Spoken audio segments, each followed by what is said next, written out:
A mysterious woman works as a cleaner in the police station, yet she dances with so much excitement, without a care in the world that she's just a janitor. In her happy mood, she mistakenly pushes a box to the floor containing crucial crime evidence of a murder victim. Looking through some of the pictures, she immediately deciphers what happened. Glancing at the police crime board, she notices that something is wrong with what's on the board, so she cleans a writing that says suspect and changes it to victim. The next day at the police station, the head of investigation, Karadek, and the director of the LAPD, Selena, continues their investigation. The investigator reveals that their primary suspect is the wife of the deceased, known as Lynette Acosta, also a renowned lawyer. However, after the death of her husband, she has suddenly disappeared. Her daughter Letty is out of town because of her studies.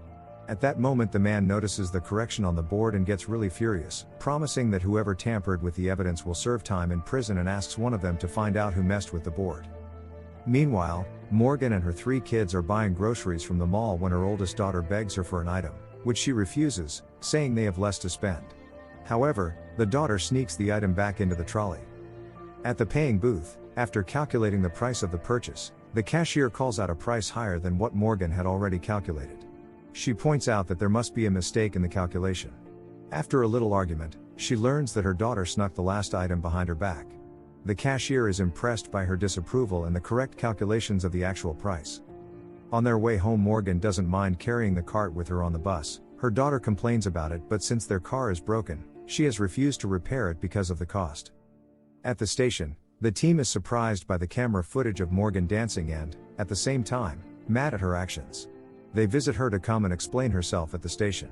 Upon reaching there and seeing the camera footage, they're curious as to why she had to mess with their evidence.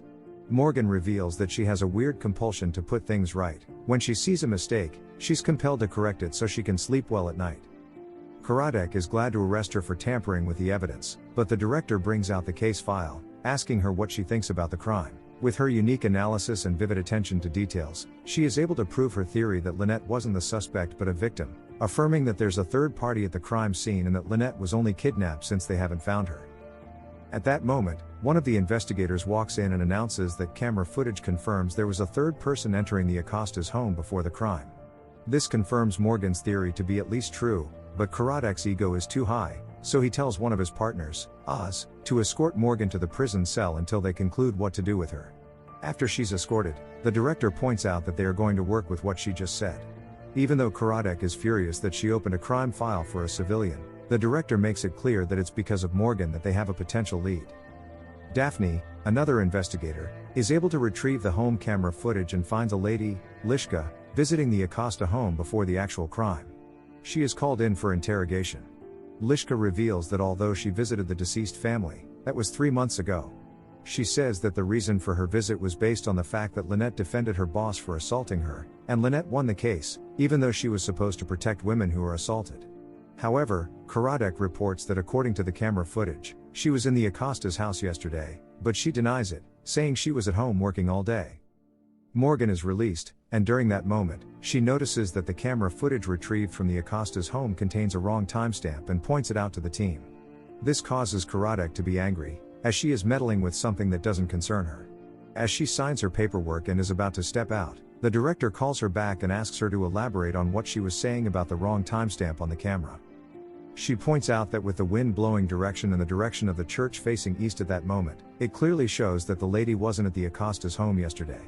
Rather, this footage was from months ago, meaning someone tampered with the camera footage. After revealing this, she walks out of the room, and the director goes after her. Curious, she asks how she manages to have such a great mind, and she points out that she has a 160 IQ. However, this comes with a price, as her mind is always on a roller coaster, which causes her to barely maintain a job or a stable relationship. Outside the police station, her boyfriend has been waiting for her and isn't surprised that she's been arrested. At that moment, a police officer assumes her to be a street worker, which offends Morgan, and she begins to hit him.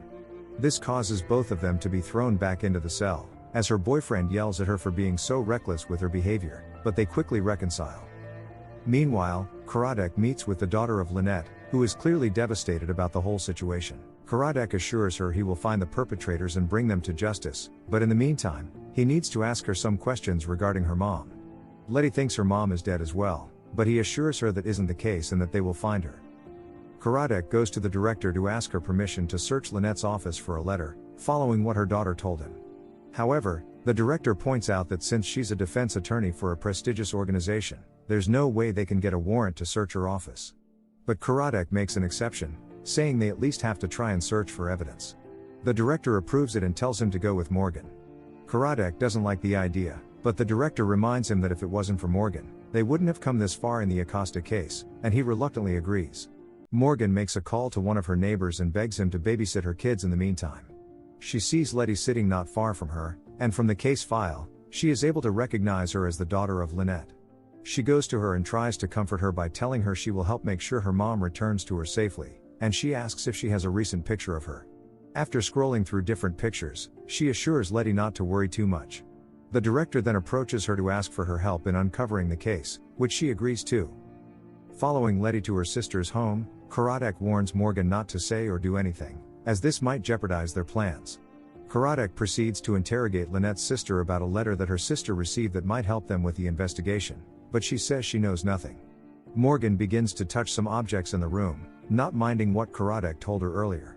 When the lady asks, Karadek defends her by saying she's their consultant. Morgan then proceeds to ask the woman about her profession, and she's surprised that she could see what's written on her computer from such a distance. Karadek is very angry with her for talking to the lady, as he asked her not to do anything. But Morgan fires back. However, Morgan points out that they really need to find the letter in Lynette's office either way because the sister is obviously hiding something. But Karadek doesn't want her to join them this time.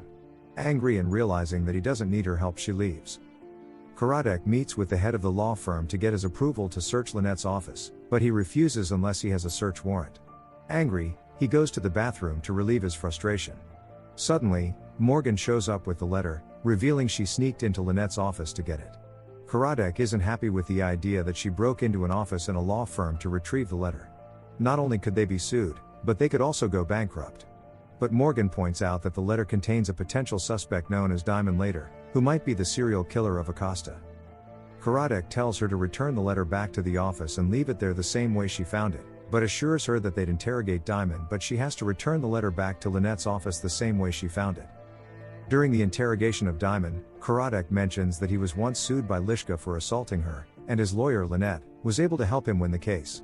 But before the court hearing, Lynette received a letter from one Sarah, who was trying to sue him too for assaulting her but later took her own life. Diamond doesn't want to answer the questions, and at that moment, they receive a call from Daphne confirming that Diamond wasn't in town during the crime.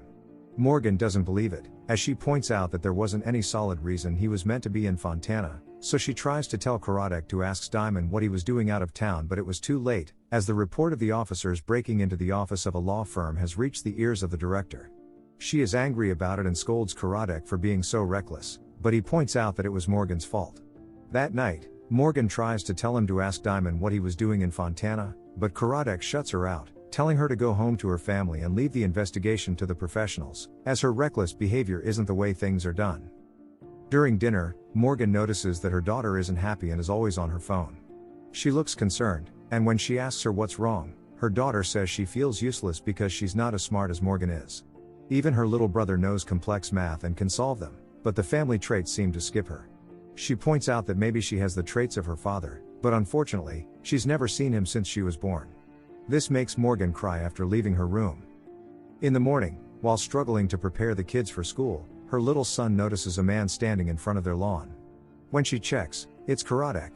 He asks her why she wants him to ask Diamond about Fontana, so she invites him to explain that Diamond wouldn't have any serious reason to be in Fontana since there's nothing going on in the town. But she notices that during her search in Sophia's home, Lynette's sister, she saw one item that wasn't dusty, and underneath it is written Fontana, meaning Sophia was in Fontana recently, and so was Diamond. Karadek points out that at least they were not in town during the crime. This makes Morgan realize something. She remembers a certain flower from her encounter with Letty and asks her neighbor what time it takes for such flowers to die out. He says it's about 4 days. This gives her an idea that maybe Diamond and Sophia were having an affair. He knows he's guilty and was only having an affair with her so he could get access to Lynette, allowing her to help him win the case against Lishka. After dropping the kids at school, Morgan continues to explain that both of them then go to Lynette's house to put pressure on her to help defend him in court. However, her husband was around during that time, so for now, They need to confirm the time difference when the crime actually took place. Arriving at the Acosta's home, with her vivid analysis, she's able to deduce that Diamond and Sophia were trying to threaten Lynette. But then her husband sees them arguing and grabs a gun. Since he's not a fighter, Diamond easily grabs the gun from him and shoots him dead. But another problem arises. How was this possible since, according to the report, Diamond and Sophia were in Fontana that same day? Being a genius, this isn't a problem for Morgan, who easily solves it using her good memory. She recalls that during the time she saw the crime pictures, the flowers on the table were already dead, and Letty had a picture of Lynette holding the same flower 3 days ago, which was blooming before the whole incident. Since Sophia was a botanist and Diamond was a security technologist, coupled with the treehouse in the living room and the fact that the house is a smart home, meaning it has its own climate control system, he was able to freeze Acosta's body. The next day, Lishka visits the home, so he frames her as the murderer. In Lynette's case, Sophia couldn't harm her sister, so they ended up kidnapping her, probably in Fontana, to buy time to think about what they would do next. Looking through the family photos on the wall, Morgan notices a remote family house that's in Fontana and speculates that might be the place where they're hiding Lynette. Karadek immediately calls his team of police officers so they can quickly raid the building. Upon getting there, they are able to find Lynette still alive, as her daughter hugs her. Karadek gives her a look of affirmation while the director offers her a position to work officially as their consultant, but she rejects the offer. The next day, after spending time with her daughter, she realizes that the little girl misses her father. She feels like she has been lied to by the authorities about the actual whereabouts of her former husband, so she goes back to the police department and accepts the consulting offer with some terms she wants to abide by. Afterwards, she asks the director to help her with the search for her ex-boyfriend. Thanks for watching.